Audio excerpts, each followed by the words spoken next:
Hello everybody, my name is JoyofCrimeArt, and here's a little backstory about myself. Growing up, I practically never went out to the movie theater. In fact, I've probably only seen like maybe 7 movies in the theater in my entire life. My parents were always just too busy. Plus I grew up in a big family, so the cost of taking all of us down to the theater with the popcorn and the snacks and stuff, it just didn't seem worth it outside of very special occasions. No, the way I saw most movies growing up was via DVD. I mean, it just made the most sense. Why spend all that money to see a movie in the theater once when you could just wait a few months and own that movie forever for the same, if not oftentimes lower price? My younger brother got a DVD player back in late 2010, and that was the time where me and my brother started building up our DVD collection. I love collecting physical media, I like the bonus features and the way it looks on a shelf. Plus getting into DVD collecting finally allowed us a way to watch all the must-see movies that we were never able to see prior. That said though, it wasn't the most efficient way of doing things. Owning so many DVDs took a lot of money and a lot of space, but at the time, it seemed like the simplest way to do things given our situation. But then this little thing came out called streaming services, a website that, for a monthly fee, would allow you to have access to a near limitless number of shows and movies available to you anytime, anywhere. No longer would one have to spend copious amounts of money on DVDs or Blu-rays or to watch movies and television shows from the comfort of their homes. It was perfect. So now instead of collecting DVDs, I just collect streaming services. And also I still collect DVDs. No, I don't have a problem, shut up! Yes, it seems like streaming services are the way of the future, or at least that's what everyone keeps saying.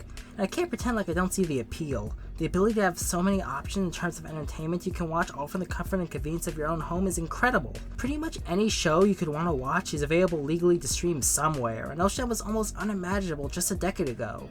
With streaming services being such a lucrative venture, it makes sense why so many companies out there want to start their own in order to get their own piece of that delicious streaming pie. And as such, there are a lot of streaming services out there. And when I say a lot, I mean a lot. So I thought, with so many streaming services available, why not go over some of them? Talk about their pros and cons and see what each service has to offer. Think of this as sort of like a broad overview for the uninitiated. Something that maybe helps someone who isn't as much in the know about the streaming wars decide which service might be right for them. I know there have been other reviewers out there who have done things similar to this, which is why, in order to differentiate myself, I'm going to be going over these services mainly from the perspective of an animation fan. This reviewing animation is kind of what I do here, but I'm not going to ignore the live action stuff completely and will bring it up when I feel it's relevant. This isn't going to be like a ranking video or anything, because in all honesty, I think all streaming services have their own strengths and weaknesses. And I think the one that would be considered the best depends a lot on who you are and what exactly you're looking for out of a streaming service. Also, before I begin, keep in mind that streaming services change all the time, so anything I say here about the libraries or the pricing or whatever are based on the facts as of the writing of this review. And also keep in mind that content can differ between regions, so this will be all based on the US version of these services. Things may be different if you live in another country, but you can always use a VPN to access these versions of the services if you really wanted to. So with all that said, let's dive in, starting with the service that started it all. Ah, Netflix. Its history goes back farther than you might think, starting life all the way back in 1997 as a website dedicated to the buying and renting of DVDs via the mail. It wasn't until 10 years later in 2007 when Netflix started to allow you to stream content straight from your computer, thus beginning its transformation to the juggernaut we all know today. Though interestingly, you still get DVDs and Blu-rays through the mail with Netflix, just in case you really want to rent a DVD through the mail in 2022 for some reason. The layout of the site isn't anything too crazy, but it does what it's out to do. I find it relatively easy to navigate. However, what really matters is the content. Netflix's licensed content is honestly kind of underwhelming if I'm going to be completely honest. Like, I'm not going to act like there isn't stuff to watch, but compared to what they had a few years ago, it feels a bit lacking, as more companies begin to take their content off of Netflix in order to bolster their own streaming services. Shows like The Office or Friends, which at one point were the #1 series on Netflix, are no longer there. However, that's not to say that the service doesn't have any big name licenses under their belt. However, to counteract the lack of licensed shows and movies, Netflix has been putting their focus more and more into originals, with dozens and dozens of originals coming out every month. So it does feel like a bit of a throw everything at the wall and see what sticks kind of mentality. And yeah, when you throw everything at the wall to see what sticks, you're gonna end up with a lot of Cowboy Bebop live action series. Sounds to me like blackmail. Damn right it is, because Jet, you are black and you are male. Many have argued that Netflix has a quantity over quality problem, which may be true, but when your service is responsible for creating some of the most beloved television series of an entire generation, with shows like House of Cards, Stranger Things, Orange is the New Black, Black Mirror, and many, many more, does it really even matter? Those are the shows that people are subscribing for, not generic Netflix rom-com number 428. That being said though, while I can't attest for the quality of their other originals, I can say that they have been killing it with their animation originals in terms of both quality and consistency. At least in my personal opinion. They have their duds, of course, but Netflix has been responsible for some of my favorite cartoons of the last decade. Shows like BoJack Horseman, Netflix for Family, Kipo, 12 Forever, The Midnight Gospel, Hilda, the list goes on. What I like about Netflix is that since they do have such a try anything to see what sticks mentality, I feel like they're getting a lot more experimental and are willing to take more risks when it comes to their original series, as well as take advantage of the fact that they are a streaming service. Shows don't have to be exactly 22 minutes long in order to fill up a time slot. They can be as long or short as they need to in order to best tell their story. They can get away with a lot more because they don't have to censor themselves in order to fit into regular TV regulations. There are several Netflix shows that I feel simply could not exist or would not have been picked up if it weren't for streaming. Shows like Devilman Crybaby or even Big Mouth's content would probably be too graphic for most cable channels. Shows like Dragon Prince or Voltron probably wouldn't have been picked up due to action shows aimed at kids not performing well on TV nowadays. Shows like Dead End, Paranormal Park, and She-Ra probably wouldn't have been able to air due to their blatant LGBT+ themes. And films like Klaus probably wouldn't have gotten more than a limited theatrical release at best, but traditional animation doesn't do well in America. Heck, Netflix even saved a few projects. Nimona was a film that was cancelled by Disney after they bought Fox, but Netflix acquired the rights that planned to finish it. Netflix gave all these ideas and more a platform, and I feel like people don't give Netflix enough credit for that. Recently, however, there has been news that Netflix is overhauling their animation division, letting a lot of people go and canceling a lot of projects that were in development, which does have me a bit worried about the animation catalog going forward. Hopefully the new people in charge will be able to keep the qualities to the high that they had before, but the whole situation definitely sucks, especially if you're one of the people whose livelihoods are being affected. The way Netflix charges you for your subscription is kind of weird. The service has 3 tiers, a basic tier, a standard tier, and a premium tier. Aren't basic and standard synonyms? While most tiered subscription models tend to offer maybe a version with ads in exchange for a cheaper price, or maybe exclusive content, Netflix tiers only determine how many people can use the service at one time and what video quality you get. When you account for the highest tier, it's one of the most expensive streaming services on the market, and even the cheaper tiers are on the higher end. Netflix is planning on making a cheaper ad-supported tier in 2023, which is at least a nice option to have, though this is counteracted a bit by their recent announcement that Netflix is going to start charging extra for people to use the account outside their homes, in order to cut back on account sharing. I mean, I kinda get it. I've never paid for Netflix. I use my sister's account. But Netflix allows you to have multiple profiles. Why is it considered stealing for me to use her account when we live in different houses, but if we lived in the same house it would be considered fine? Especially since in the past Netflix has made tweets encouraging people to share accounts. I don't know, man, it just feels kinda scummy to me. Netflix has completely changed the way people consume entertainment, and I think it's easy to see why. Sure, the service is a bit overpriced and has a lot of fluff and filler, but when Netflix is pulling their A game, they're making some of the best, most innovative pieces of media out there right now. It's easy to see why they're as successful as they are. I mean, come on, they brought back Giant Test. How can I not give them a recommendation?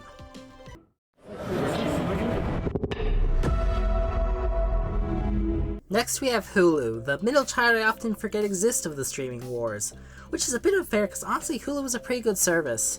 Think of it like the jack of all trades, master of none of the streaming wars. In a lot of ways it's the inverse of Netflix. While Netflix's biggest strength is their originals, Hulu has been kind of floundering in that department.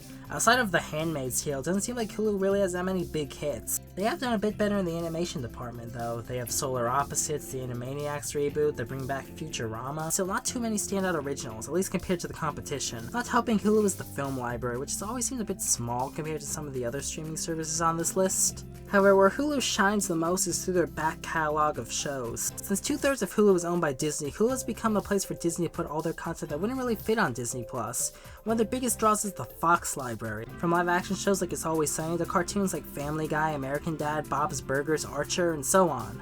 All of which come to Hulu just one day after they air on television, which is a huge plus. To many, the service might be worth it for that alone. But it's not just Fox stuff. Hulu has shows from other networks like Nickelodeon, Disney, Cartoon Network, Adult Swim, and lots of anime to choose from. There's a lot of variety.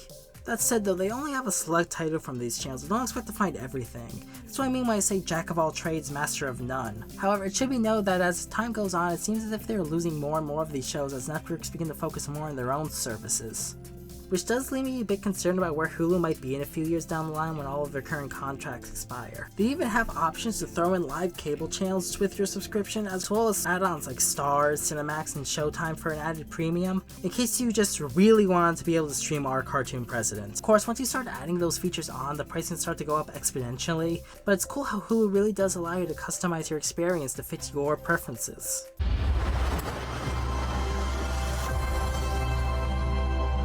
And then we have Disney Plus. Disney Plus was definitely a game changer when it entered the scene in 2019. I feel like it was Disney Plus' success that really caused all these companies to try investing in their own services, really kicking off the streaming wars as we think of them today. But how is the service itself? Well, Disney Plus provides you with hours upon hours of content from the Disney library, half of which probably just consists of a backlog of Simpsons episodes. But seriously, they have a lot of content. I mean, it's Disney after all. You got stuff from the Disney animated canon, Marvel films, all the Star Wars films, all the Pixar films, and a plethora of other content from Disney Channel, National Geographic, Fox Studios, and whatever else the mouse can get its grubby little hands on. The fact they had most of this content available at launch did wonders to help launch the service into its immediate success. The service is divided into different hubs for each of its main sources of content, Disney, Pixar, Star Wars, etc. It does help keep things organized, but as some other reviewers like Pie Guy Rules have pointed out, it can make it kind of hard to find things that don't fit into one of these specific categories, resulting in some series and movies kind of being buried. Like, did you even know that Disney owns Schoolhouse Rocks? I sure didn't. Unlike most other streaming services that release episodes in large batches, Disney releases their shows once a week. I actually don't mind this. While the binge-watching experience can be fun and works well for a lot of shows, having a show air once a week can help make it feel more like an event. It helps the series kind of stick with you better, you know? Stretching out the run helps fill the gaps that the service has between premieres. That said, one of my biggest problems with Disney Plus is its originals. They're all just spin-offs, reboots, and tie-ins to their more popular franchises, mostly Star Wars and Marvel stuff. Which, yes, should be here, but if you're not into that stuff, there isn't really much for you. What I think Disney Plus is lacking is a big original story-based series, something in the vein of like an Amphibia or an Owl House. Some stuff like that is in the works, so we'll just have to see how that goes. Disney Plus' biggest strength is the Disney brand. They have nearly a century's worth of content at their disposal and tons of beloved IPs to work with. But in the same way, it's also one of the service's biggest weaknesses, because they do have to stick firmly within that Disney brand. And when everything on your service has that Disney vibe to it, things can feel kind of samey. Like, don't get me wrong, I love Disney, but you can't deny that Disney content can definitely feel very corporate at times. And while Disney Plus has recently started adding more R-rated and TV MA content to their service, which is cool, I feel like it's something they're never going to really excel at, unless they just straight up end up merging with Hulu or something.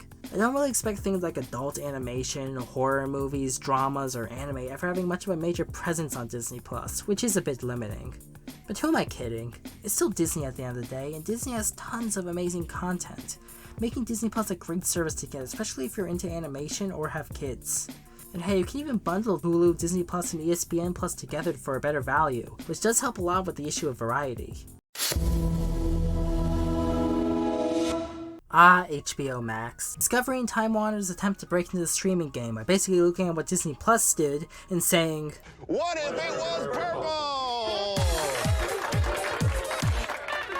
So what do you get with an HBO Max subscription? Well, a fair bit actually. You get movies and shows from the likes of HBO, Warner Brothers, Adult Swim, Cartoon Network, Turner Classic Movies, Studio Ghibli, G-Kids, with several of these branches being divided into their own hubs, much like Disney Plus. But not only that, but they have a fair amount of licensed content too, acquiring rights to shows like Fresh Prince of Bel-Air and South Park.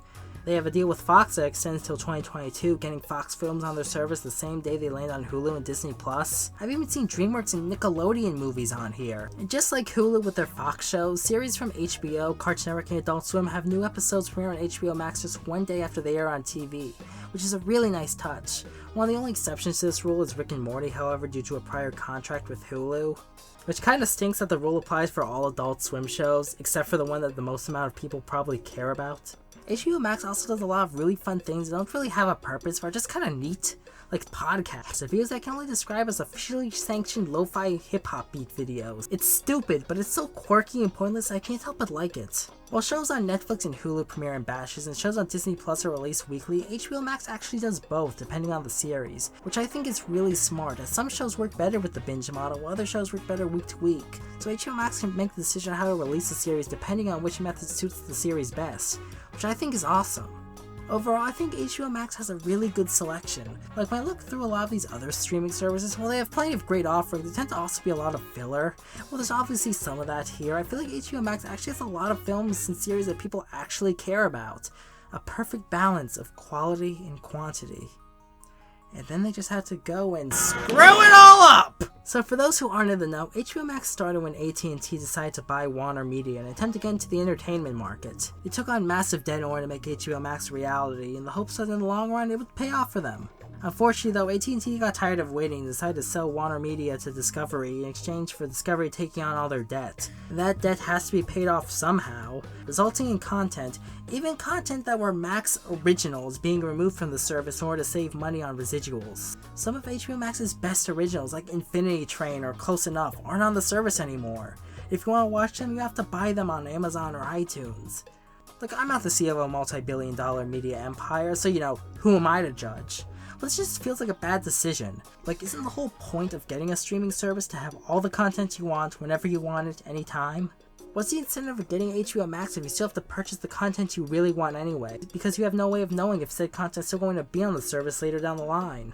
Not to mention that it's just bad for the consumer. I'm literally paying the same amount for less content. It was announced that HBO Max will be merging with Discovery Plus into a new streaming service around summer 2023. It just feels like such a hassle. To me, it would have made a lot more sense if they just put all the Discovery stuff on HBO Max and raised the price.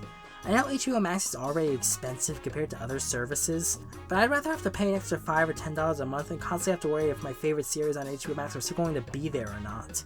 I think HBO Max is a good service. They still have a lot of that great content that I was praising earlier, but it definitely isn't as good as it was just a few months ago, which saddens me. I really hope Discovery can clean up their act, because if they do, I think they can have something really special on their hands.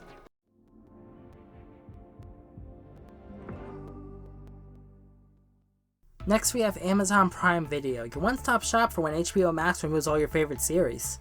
Amazon Prime is actually divided into two different halves, I guess. If you want to just buy a show or movie with Amazon Prime, you can without the need of making an account. Not all, but most movies and shows that you would want to watch can be bought this way, which is really useful if there's something you want to watch that just isn't streaming anywhere. However, there's also the subscription aspect of the service, where you get access to a variety of shows and movies for a monthly fee. They're constantly showing you stuff, some of which you can watch for free, while some of it you have to pay for, which is annoying and makes the site really confusing to navigate. They have some originals, especially if you like Evil Superman, The Boys and Invincible being their most well-known, but they have some lesser-known titles too, like Undone and The Legends of Vox Mechanica. But that's not all you get with Amazon Prime, no. They also give you tons of stuff with your subscription, so much stuff! You get 2-day shipping with your Amazon purchases, free music, free books and comics, or you can just pay less to get just the shows. Though honestly, I feel like the full membership has the better value. As a streamer itself, I feel like Amazon Prime is a bit lacking, but the free shipping in addition to the video content can definitely help make the price worth it if you're someone who uses Amazon a lot.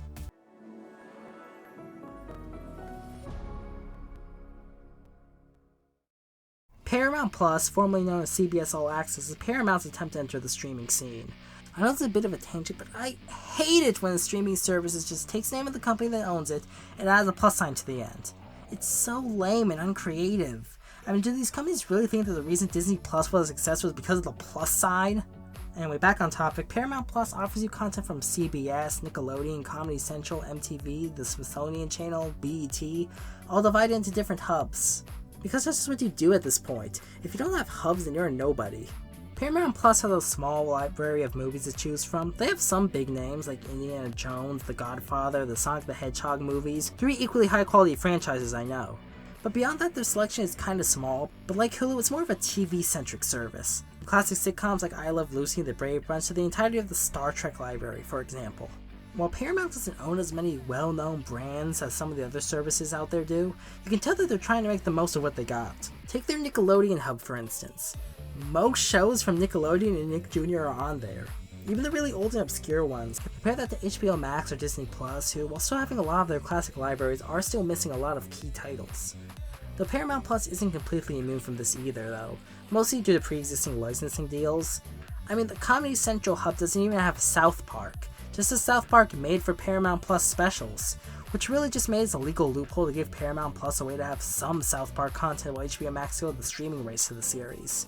which is kind of weird how the series and the specials are on two different streaming services while both having continuity between each other. Though Paramount Plus will regain full rights to the series in 2025, but I guess they're just trying to play the long game? Paramount Plus does have a fair amount of original content, though while they have a lot, especially for a pretty new service, a lot of it doesn't seem to be very well received. You got stuff like Camp Coral, Fairly Odder, the new Halo series, Star Trek Discovery and Picard.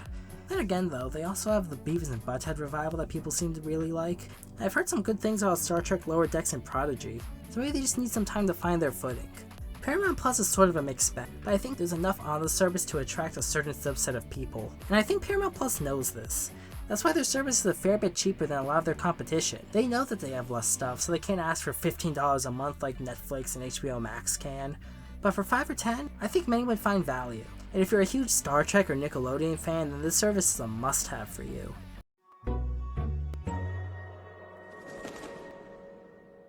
From NBC Universal and Comcast, we have Peacock. Peacock is a weird service, as unlike all the other services I talked about so far, it's free, with a county-size asterisk. On Peacock, a lot of the content is free with ads, but some of the content is only available on a separate paid tier. Which content is free and which content is locked behind a paywall is always being cycled out. So on one hand, if you're patient, you can get access to a lot of content without spending a dime. But on the flip side, there's always the chance that something that was once free will eventually cost a premium. I'm sort of mixed on this approach. On one hand, free content is always great, and at times they can be very generous with what's available. But other times it feels like everything good they have is locked behind the paywall, which isn't a big deal since the service isn't that expensive. Like, I think they have enough content that there are people out there who would get their bang for their buck. But it kind of makes the free tier seem a bit superfluous at times. Peacock's value as a service varies based on which things are free and which things are locked in that specific month. In terms of content, Peacock's is a service aimed at your parents. Their catalog is mostly older sitcoms, cop shows, travel shows. Basically, if it airs at 1 PM in the afternoon on a weekday, it's probably on Peacock. Peacock's biggest draw is probably The Office, but they have lots of other popular series as well. They got a lot of good movies too, though they're usually locked behind the paywall. And a lot of the movies they have aren't there all the time, due to weird legal issues with HBO Max. Peacock sometimes has rights to things like Harry Potter, Jurassic Park, the Christopher Nolan Batman trilogy, The Matrix, but not all the time. Divorce really does lead a child to the worst places. Peacock also has a live option, where it gives you multiple different channels you can surf through, just like cable, with several of the channels dedicated to specific shows or a genre of shows that are available on the service. You may ask what's the point since all these shows are already streamable on Peacock anyway, but I don't know, there's something I've always liked about channel surf. Just flicking through channels and leaving things on in the background. It's nice that it isn't completely gone in the age of streaming. In terms of animation, it's clear that it isn't Peacock's main focus. Again, the service is for your parents. They have some DreamWorks movies behind their paywall, mostly either the really early ones or the really recent ones, as the ones in the middle tend to be rented out to other services. But in terms of shows, they really don't have much. It's kind of telling when the best animated series they have on the service is probably Magical Girl Friendship Squad. Peacock is sort of a mixed bag, where half of the content is literally free and the other half of it is fairly cheap compared to some of the competition. It's sort of hard to complain. Oh my god, they got anime on here? I want to know the weeb who's watching anime on Peacock. And rounding out the list, we have Pluto TV. Pluto TV is pretty different from all the other streaming services I went over in this video, but I want to talk about it because I think it's neat. So imagine that live channel thing that Peacock has, and expand it into a full streaming service. Pluto TV is basically cable that you don't have to pay for. You get a list of Pluto TV channels, each with their own lineup of licensed programs that air 24/7 with commercial breaks in between. They have a lot of channels on Pluto TV, from movie channels that air specific genres like action or horror, channels that just run 24/7 live streams of specific shows that just play on loop. Since Pluto TV is owned by Paramount, we even have some channels based on actual cable channels like Nickelodeon or Comedy Central. Now keep in mind, these aren't the actual version of these channels, these are the Pluto TV versions, which shows different programming, usually stuff a couple years older than what the actual channels are playing. They even have an anime channel with some high profile series, though it only plays subs, which is kind of lame. Like, I'm not a sub hater or anything, but Pluto was supposed to replicate cable, and cable is something that's supposed to be watched passively, which is hard to do when it's not in English. Also, one time I caught them airing Millennium Actress without subtitles. It's like, yeah, good luck, hope you speak Japanese, you figure it out. Pluto TV is honestly pretty generous with their content. I've seen them air some pretty big movies and shows on here. The service is completely free, it's all ad supported. Though as Pluto TV tries to replicate cable, it also runs into a lot of the same problems as cable. Mainly there are too many channels and nothing to watch. A lot of the time it feels like they just re-air the same few movies and shows and that's all they have the license to. I feel like Pluto TV could really benefit from cutting some of the fat and combining some of these channels together, creating a more varied lineup that would actually leave a bigger impact. That's why I'm emotionally invested in something like Cartoon Network and not the Team Spirit channel on Pluto TV. While I admit I don't have the best internet connection where I live, I have noticed that Pluto TV does seem a bit buggier than a lot of the other services I use, probably due to it being live streamed, but a lot of content on Pluto TV is available on demand, so if you don't want to worry about catching a show at a specific time or commercials and just want to use Pluto TV like a regular streaming service, the option is there. While nothing that great, I have a soft spot for Pluto TV. As someone who doesn't have cable anymore, it's nice that that type of experience is still available to me. So those are my thoughts on the world of streaming, at least as of 2022. I know there are a lot of other streaming services I didn't talk about, so perhaps I can go over some of them at a later point. I know there's a common consensus that there are too many streaming services, and it's true there are a lot, and it can definitely be annoying when a service you otherwise have no interest in just has that one show that you just have to see and you're forced to subscribe. But on the other hand, I kind of like all these streaming services being around. It creates a sense of competition between companies, which usually results in better products for us, the consumer. Also, it's kind of fun to pick which billion-dollar corporation you want to quote-unquote win. That said though, while streaming is endlessly more convenient and usually cheaper in the long run, I still think that broadcast television and physical media both have their place. Broadcast television lets you discover series that you may not have seen before, as opposed to streaming services where if you want to watch a show you have to seek it out and actively press play. And with physical media, you have the advantage of being able to watch whatever you want, whenever you want. You don't have to worry about the streaming service losing the rights or having a good enough internet connection. You also don't have to worry as much about censorship, which is a problem across all streaming services. Maybe I'm wrong, but I don't see broadcast television or physical media just going away anytime soon. They may not be in the forefront anymore, but I think they'll still exist in the same way that radio and newspapers still exist. But it's clear that streaming is the future. There's just no getting around it. But I don't think that's necessarily a bad thing. It's just different. It will take some getting used to. But after all that talk, you're probably wondering, which service is my personal favorite?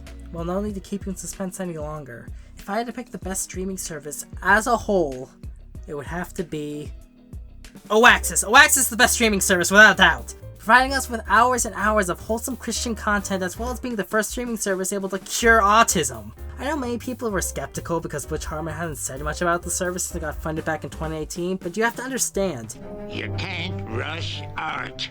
I can't wait for the day the service drops and able to give Butch Hartman my debit card number. Oaxis is gonna be the Netflix killer, baby! Woo! Anyway, what are your thoughts on the streaming wars? Do you think there are too many streaming services? Not enough? What service is your favorite, and what are some of the major ones that I've missed? Leave your thoughts in the comments down below. I genuinely want to hear what you all think. And if you like this video, feel free to like it, subscribe, and consider checking out my Patreon if you want to see more videos like it. And as always, have a great day.